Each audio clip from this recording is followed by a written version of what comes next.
Cocodrilo a Platón. ¿Qué es la enfermedad? Doctor Fernando Callejón, bienvenido en principio a Villa General Belgrano y gracias por este espacio para compartir con nosotros.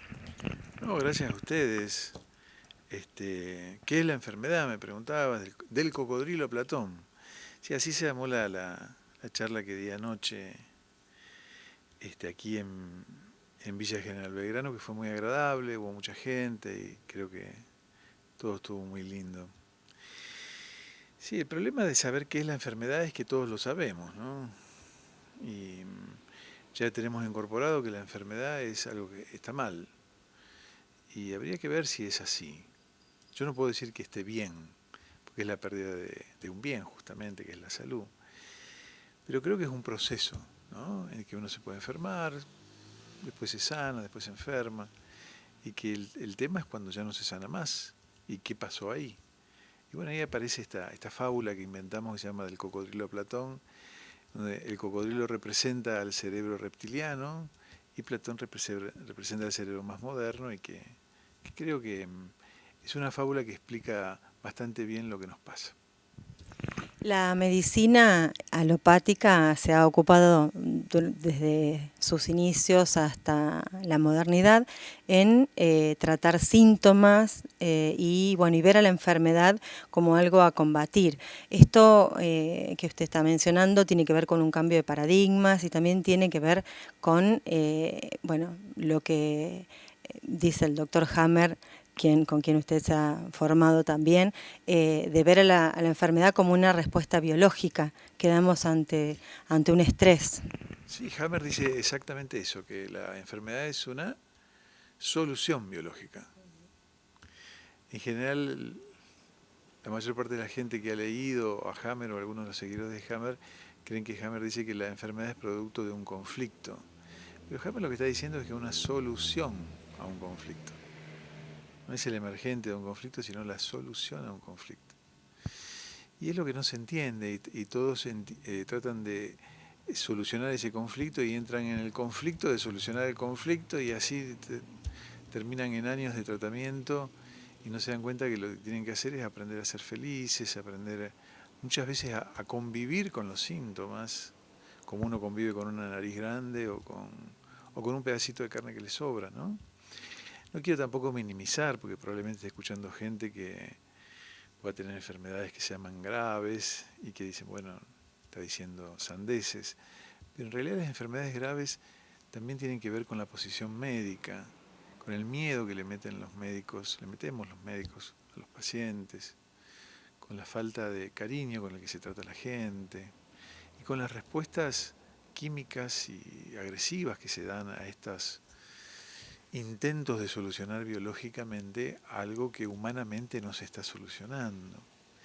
Entonces sí, un cambio de paradigma, pero digamos de los más viejos, ¿no? Es decir, tenemos que volver a entender que el que nos viene a pedir ayuda es un ser humano que está transitando no solo lo que llamamos una enfermedad, una alteración en la fisiología, como dice la definición de la Organización Mundial de la Salud, sino muchas veces está transitando un problema en su vida y se enfoca uno sobre la enfermedad y se olvida del problema y lo que tenemos que hacer es tratar ese problema y darnos cuenta que la enfermedad lo que está tratando de hacer es solucionar ese problema en el modo biológico, cosa que no llegamos a entender. Si una persona, yo contaba anoche que si una persona se come medio kilo de dulce de leche todas las noches, el estómago va a hacer lo que llamamos una enfermedad, un espasmo en el estómago, una gastritis, una úlcera, y sin embargo eso no es una enfermedad, es una solución para que la persona deje de comer medio kilo de dulce de leche todas las noches.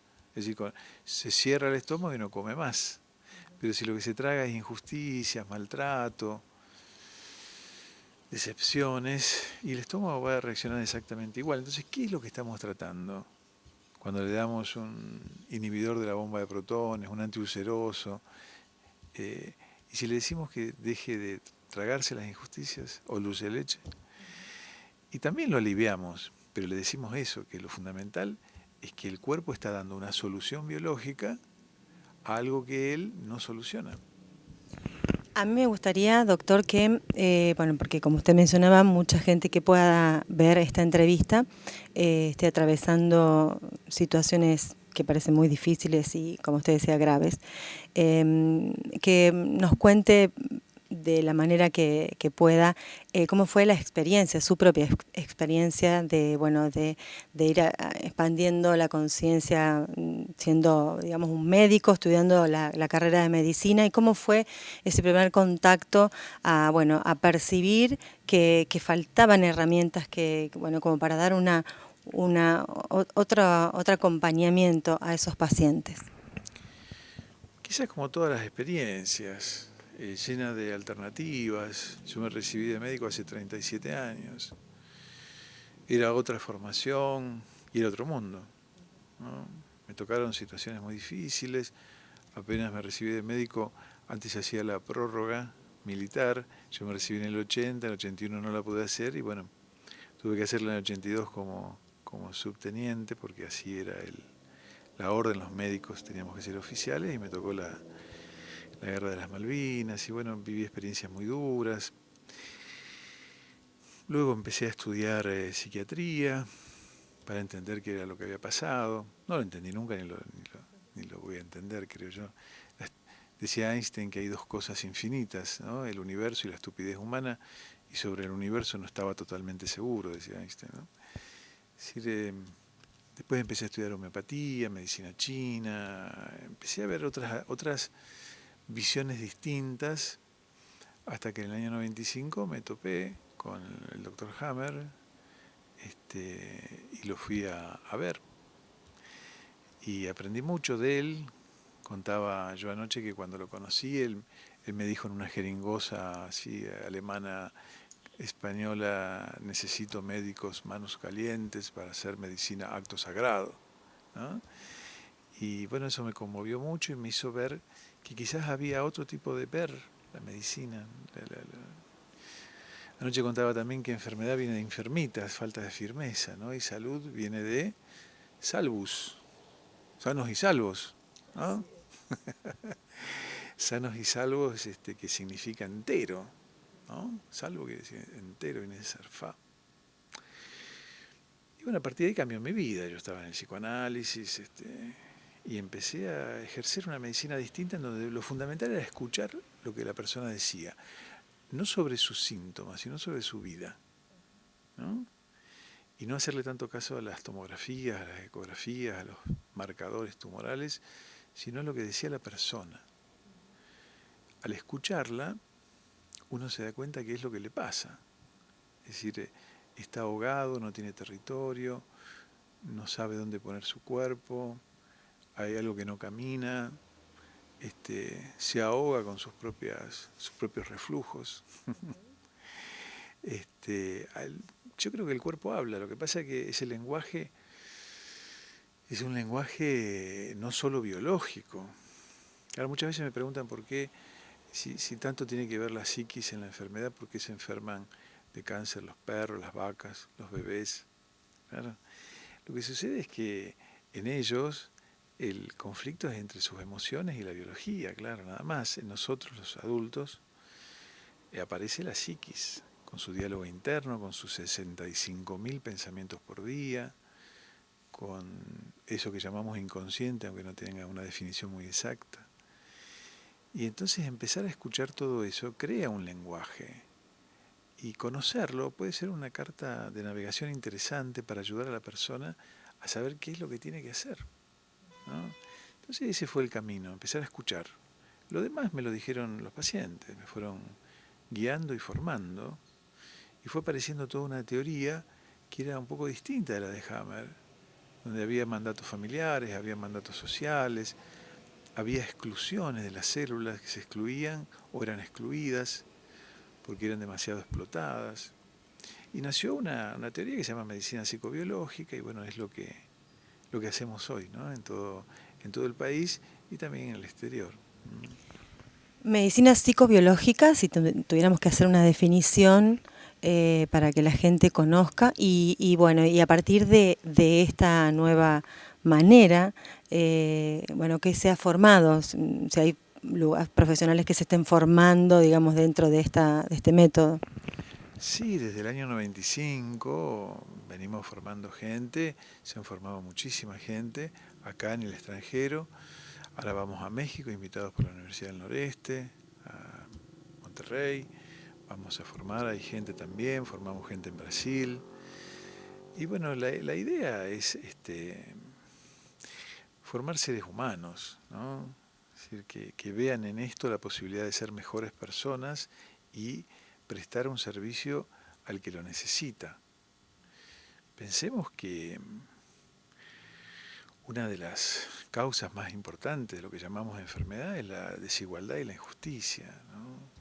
Es decir, hoy se mueren de hambre 5 niños por minuto en el mundo. Es un dato ofrecido por la UNESCO, ¿no? Entonces, tenemos que trabajar en muchos vectores, tenemos que cambiar la realidad, tenemos que cambiar la percepción que tenemos nosotros de la realidad y tenemos que ser mejores personas, es decir, no mejores técnicos. Hoy pareciera ser que la medicina es convertirse en un técnico que sabe leer una imagen o sabe apretar un montón de botones y la verdad que para eso no nació la medicina. La medicina nació para ayudar, servir, guiar. Y hoy la verdad que no tenemos formación en eso. Así que estamos en eso, tratando de ayudar a, como dice una amiga mía, en cuidar a los que cuidan, ¿no? También en esto hay bueno, la profesión, la medicina, es una vocación que implica mucho compromiso, empatía con el otro. ¿Cómo ha sido y cómo es esto de, bueno, estar viviendo historias, escuchando, compartiendo y bueno, y cómo seguir adelante disfrutando digamos, no estando en ese lugar del salvador el ayudador y el ayudado, sino compartiendo desde ese lugar, como usted decía anoche, que todo nos afecta, que en realidad somos seres sociales y estamos todos siendo parte de un mismo cuerpo, finalmente. Sí, es un camino a hacer, yo no sé si está hecho y yo puedo hablar de eso, es decir, es un camino que hacemos todos los días. Eh, lo que sí es cierto es que la persona que nos viene a ver tiene que salir mejor. Si no nos sirve, por lo menos que se lleve una cosa buena, qué sé yo, una sonrisa por lo menos. Pero nosotros no salvamos a nadie, los médicos, si alguien nos salva a alguien, es un médico, es la verdad. Es decir, hoy los médicos somos recetadores de laboratorios internacionales, no mucho más que eso. Y algunos hasta trabajan para laboratorios, ¿no? Sin embargo, hay muchos otros, muchísimos otros, que trabajan en lugares así, olvidados por la sociedad y que entregan su vida a ayudar a los otros y que casi no tienen medicamentos y que ayudan con la palabra, con la compañía. En esto también usted hace referencia a, bueno, a imitar o a ver un poco más prestar atención a pueblos originarios, ¿no? Que como ellos siguen preservando bueno, sucedía con los chamanes, con lo que transmitían, como bueno, como era el proceso de sanación, ¿no? Y bueno, y que de alguna manera también estamos volviendo un poco a esas fuentes. No sé si estamos volviendo y lo que yo contaba anoche era la historia de Papúa, ¿no? Que me la transmite un antropólogo que había leído un libro mío en el año 2000 que se llamaba No es posible curarse sin aprender a vivir y me decía que quería compartir esta historia, que él vivía hace 10 años con los pueblos originarios de Papúa, donde no entra la civilización, viven como hace 10.000 años, y que cuando alguien está enfermo va al chamán, porque ellos, claro, son pueblos originarios. No creo que de ahí tengamos que inferir que tenemos que volver a los chamanes. Ellos viven así. Hoy chamán en la vida moderna, no sé, pueden ser un niño también, ¿no? Y entonces van al chamán y el chamán es el jefe de la tribu, es el médico, el brujo, y él convoca a toda la tribu y lanza una pregunta que Alex, este antropólogo, había traducido como ¿quién ha cometido una injusticia? y me pedía especial intención en que no cambiara la frase. No era quién le había cometido al enfermo una injusticia, sino quién había cometido una injusticia. Entonces el chamán en estado de trance escucha todas las injusticias cometidas por todos los integrantes de la tribu. Horas y horas así, ¿no? Y Alex había hecho una lista de las principales injusticias y las tres principales eran blasfemia a los dioses, robo a miembros de otra tribu y violencia contra miembros de la misma tribu, es decir, con enfermos nada que ver. Y para ellos enfermedad es lo mismo que para nosotros, ¿no? Un pedazo de carne que sobra, una transpiración excesiva o un malestar que no se puede definir, es decir, algo que nos molesta y no sabemos cómo salir de eso. Por supuesto que no es una enfermedad, un marcador tumoral aumentado, bueno, eso es propio de nuestra civilización. Y entonces, una vez que escuchó a todos las confesiones de las injusticias, sale del trance, llama a los líderes de la tribu y les dicen reparen una por una las injusticias, ¿no? Si cometieron blasfemia, un acto de servicio a Dios y a los dioses, si robaron, se devuelve robado, si violentaron, un acto de perdón. Y me decía Alex, que vivía hace 10 años, al que después conocí, que las enfermedades de estos pueblos desaparecían en cuestiones de horas una vez que se reparaban las injusticias. Y culminaba esa carta con una frase que a mí me cambió la vida. Decía, qué hermoso ejemplo de cuerpo social. Entonces, ese concepto de enfermedad, porque hoy estar enfermo es ser culpable de algo, ya sea que comemos mal, que no hacemos gimnasia, que vivimos con estrés o que estamos con conflictos. Y me parece que no es eso lo que Hammer viene a decir. Creo que el tema del conflicto, de resolver el conflicto, es una trampa en la que han caído muchos intérpretes de Hammer. Y creo que están equivocados, sinceramente, porque la enfermedad no es producto de algo que hice, ni que hicieron mis padres, mis abuelos o mis generaciones anteriores. No descarto yo esa posibilidad, simplemente que no siempre es así. Pero uno piensa, ¿no? ¿Qué sé yo? Realmente una chica que es tratada desde su nacimiento como una mercancía, porque es mujer nada más, que va a tener, sabe, por lo menos en nuestro país, casi todo el mundo, que va a tener muchas menos oportunidades de trabajo que un varón. Que los padres se tienen que ir a trabajar porque si no le pueden dar de comer, entonces la dejan al cuidado de un primo segundo. Bueno, todo el mundo se pregunta, si tiene HPV debe ser porque un virus le entró y capaz que tenga que ver con la desvalorización sexual, pero no se pregunta qué tiene que ver la sociedad en todo eso. Es decir, es como que siempre la enfermedad es algo personal, individual y no social. Yo creo que la medicina psicobiológica viene a trabajar eso, ¿no? En el último libro que publiqué, que se llama La exclusión y la explotación, origen de la enfermedad, trato de explicar eso, que no estamos enfermos porque somos malos, feos y sucios, sino porque vivimos en una sociedad tremendamente desigual e injusta que nos enferma. La sociedad está enferma. Entonces, ¿quiénes enferman? Y fíjese, ¿no? Trate de mirar alrededor y quiénes se enferman. Los más buenos, los más sumisos, los más trabajadores, los más sacrificados. Y los otros, los que nosotros llamamos, no puedo decir malas palabras en el programa, ¿no?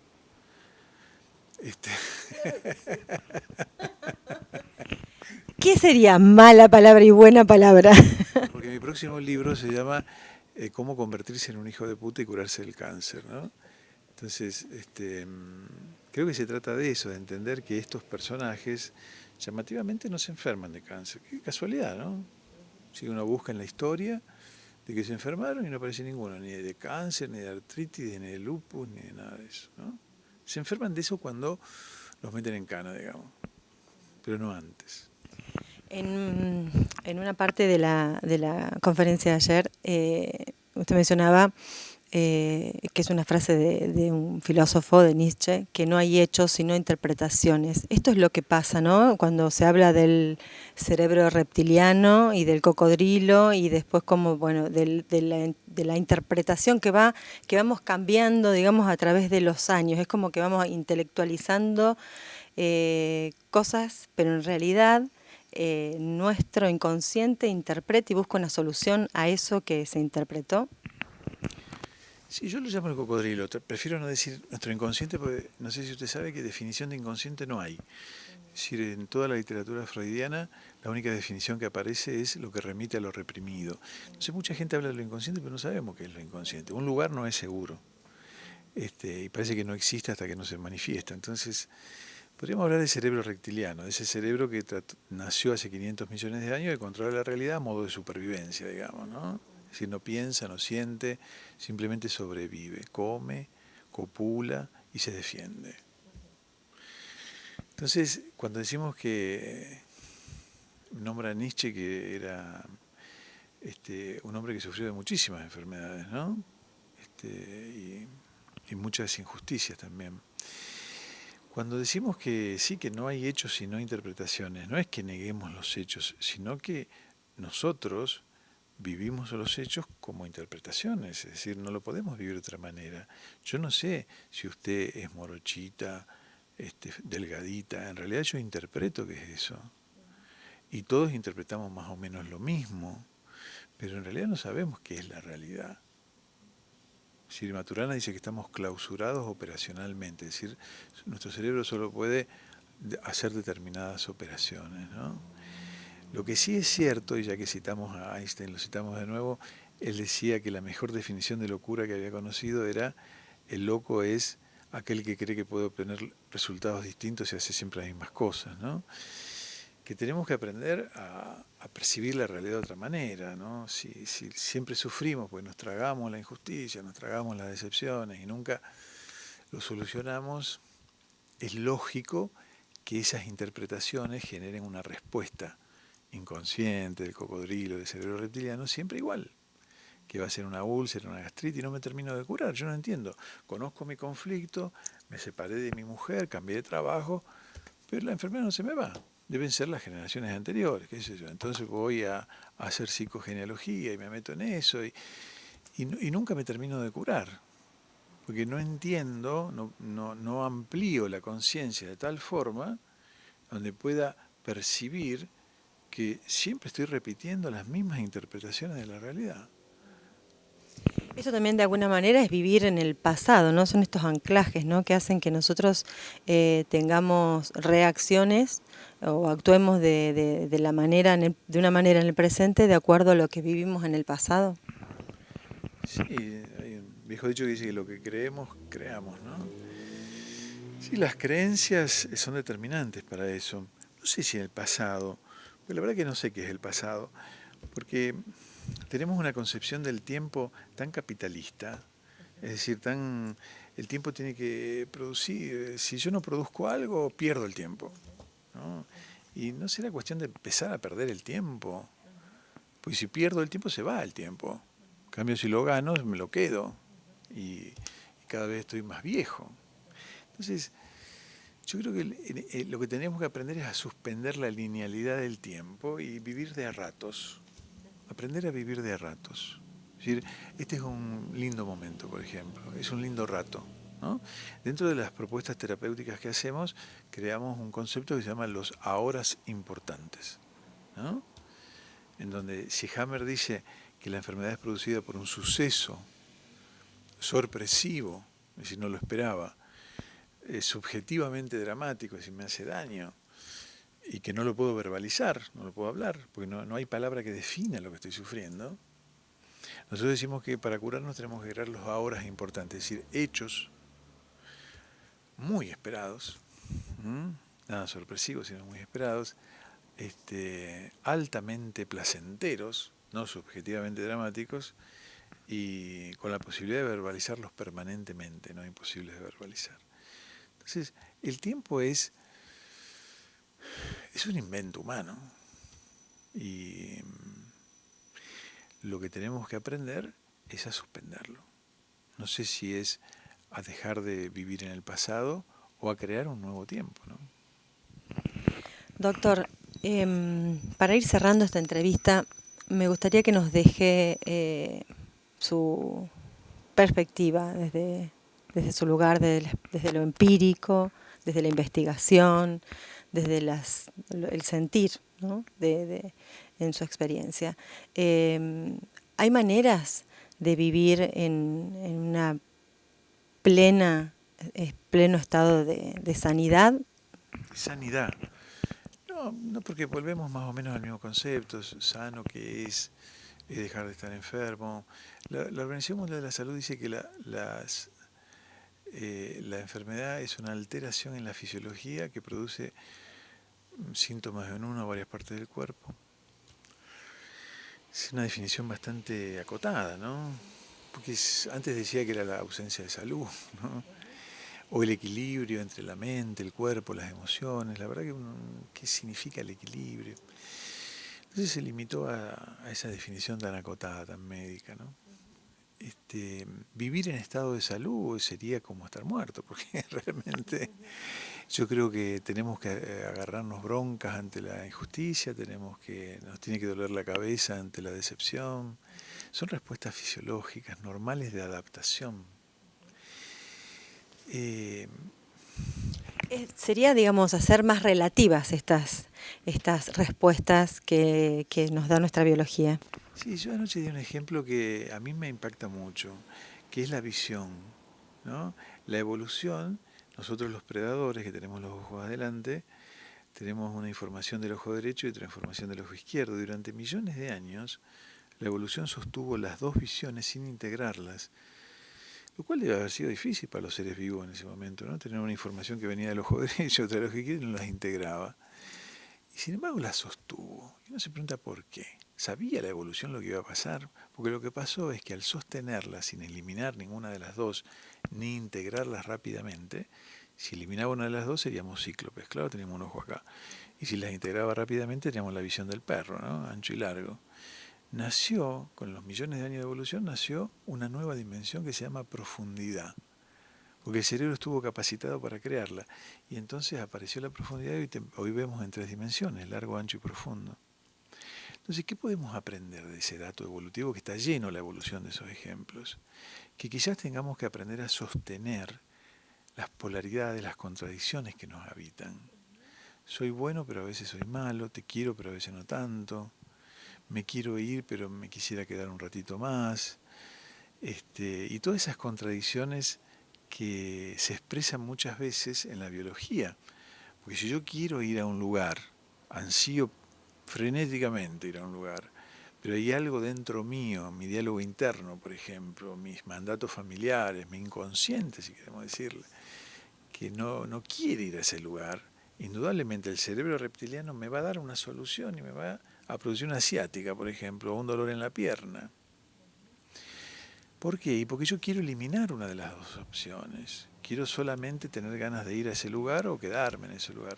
Entonces, ¿qué es lo que podemos aprender de todo esto? Que tenemos que aprender a sostener. La diferencia entre sostener y soportar es fundamental. Se soporta lo que no se ama, se sostiene lo que se ama. Entonces tenemos que aprender a sostener las contrariedades que nos habitan, las contradicciones que nos habitan, las polaridades que nos habitan, sin eliminarlas y sin integrarlas cobardemente ante la angustia, ¿no? Que ya van a ser una dimensión en la cual esas dos posibilidades son trascendidas. En la evolución nos da ejemplo de ello, nació el neocórtex después de 250 millones de años. Entonces, ¿se puede vivir en estado de sanidad? No, seguramente no. Lo que sí se puede vivir en estado de movimiento permanente. Me agarro una gripe porque me excedí. Descanso.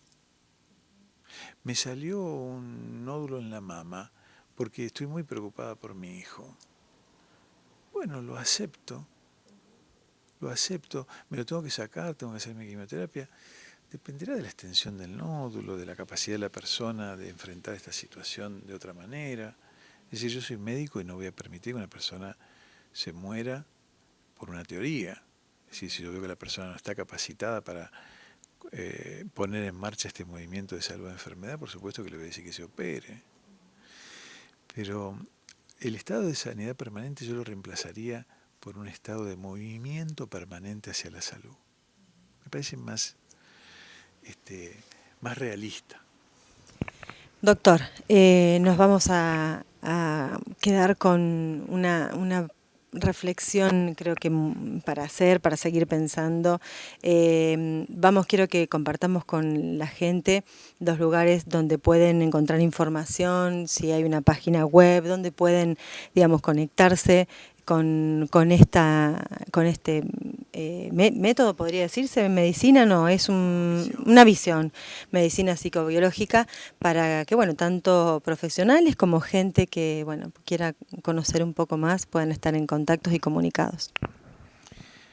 Bueno, me imagino que las vías usuales son la de entrar en internet, poner mi nombre y apellido y ahí aparecen las páginas y todas las referencias, los reportajes, los testimonios. ¿Los libros están también en digital? Yo he dejado algunos libros para que se puedan adquirir acá en la villa. Después en librería se consigue uno que se llama Las claves para curar. Ese se consigue en librerías de todo el país. Y los otros se han ido agotando y por cuestiones lógicas de nuestra economía no se han reeditado. Pero hay libros en internet que se pueden bajar de forma gratuita, como El error de Hammer, La lupa de la nueva medicina. Se pueden leer. Y los profesionales, bueno, que se contacten también con los profesionales de la villa, con el doctor Abelardo, por ejemplo, con la profesora María Rodríguez de Gila, que son las personas que me han traído acá y que seguramente con el tiempo a lo mejor podemos empezar a enseñar estas cosas y a cuidarnos entre nosotros, que nos hace falta. Muchísimas gracias, doctor, y lo esperamos con mucha alegría cada vez que decida visitarnos. Gracias a ustedes.